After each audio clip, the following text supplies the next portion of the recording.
যারা ফেসবুক থেকে খুব সহজে পেজ মনিটাইজ হয় নাই, পেজ মনিটাইজ করায় ভরপুর পয়সা ইনকাম করতে চান, তাদেরকে ছোট্ট একটু হিংস দেই। জানুয়ারি মাসে আমার ইনকাম কত ছিল এবং ডিসেম্বর ইনকাম কত ছিল। জানুয়ারি আর ডিসেম্বর মিলে আমার ইনকাম ছিল $1.98, মানে 2 সেন্ট কম, $2। 2 মাসে $2 হয়নি।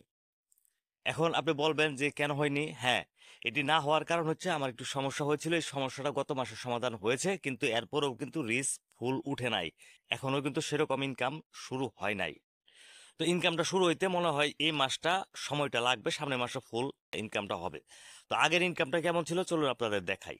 কোনো মাসে 270, কোনো মাসে 227, কোনো মাসে 300, কোনো মাসে $350, মাসে 400, কোনো মাসে $450 বা $500 পর্যন্ত, $490 পর্যন্ত ইনকাম ছিল। কেন ইনকামটা $500 থেকে এই $2 $1 আসলো? কারণ হচ্ছে পেজের রিকমেন্ডেশন সাসপেন্ড সমস্যাটা এসেছিল। এটা নভেম্বর মাসে 12-14 তারিখে আসছিল।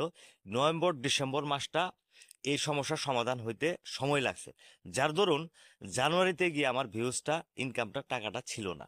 তো আপনারা যদি সহজভাবে কাজ করতে চান, মানে ইনকাম যদি করতে চান, এই যে যেভাবে ভিডিও আমি তৈরি করতেছি, একদম ফ্রেশ ভিডিও, অর্গানিক ভিডিও, নিজের ভিডিও, এইভাবে ভিডিও দেওয়ার চিন্তা ভাবনা করেন। কেউ কোনো সময় অন্যের ভিডিও, অন্যের গান, অন্যের মিউজিক, অন্যের ছবি কোনো কিছু কপি করে আনার চেষ্টা করবেন না, কপি অ্যান্ড পেস্ট করার চেষ্টা করবেন না। মানে আপনার নিজের মাথা থেকে যে বের হয়ে আসবে সেই জিনিসটাই শেয়ার করার চেষ্টা করবেন। তাহলে জিন্দিগিতে কোনোদিন, যতদিন বেঁচে থাকবেন, ইনশাল্লাহ সমস্যা হওয়ার কথা না, এবং নিশ্চিন্তে কাজ করতে পারবেন। আপনার এই পেজ নিয়ে বিভিন্ন দুশ্চিন্তায় থাকবে। যেমন আপনি কোনো মাসে $1,000 ইনকাম করছেন, দেখা গেল যে আপনি খুব আনন্দে আছেন যে এই মাসের 25 তারিখে আমি আর্নিংটা পাবো, $1,000 ইনকাম হয়েছে। দেখা গেল যে আপনি 25 তারিখ আসার আগে 22 তারিখ, 23 তারিখ বা 24 তারিখে আপনার রেস্ট্রিকশন আসলো। এই টাকাটা আপনার উঠাইতে পারবেন না। যদি ফেসবুক থেকে ইনকাম করতে চান, শুধু ফেসবুক না, ফেসবুক, ইউটিউব, টিকটক থেকে যদি ইনকাম করতে চান, নিজে যতটুকু জানেন, নিজে যতটুকু বুঝেন, সেই হিসাবে কাজ করেন। জীবনে আর টেনশন থাকবে না, অনেক পয়সা ইনকাম করতে পারবেন। যদিও একটু সময় লাগবে আপনার নিজের ভিডিও দিয়া উঠতে, তারপরেও এমন একটা সময় আসবে আপনার কোনো টেনশন থাকবে না। আপনি নিশ্চিন্তে টাকা উইথড্র করতে পারবেন, এবং আপনার ভিউজ, আপনার ভিডিও আপলোড দেওয়ার পরই দেখবেন যে ভিউজের বন্যা বইতেছে।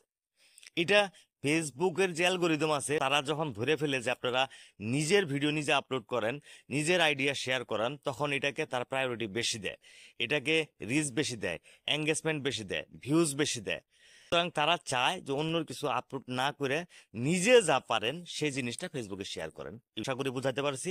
যদি ভিডিওটা ভালো লাগে লাইক দিয়ে পাশেই থাকবেন। যদি চ্যানেল থেকে দেখে থাকেন অবশ্যই চ্যানেলটিকে সাবস্ক্রাইব করে পাশে থাকবেন।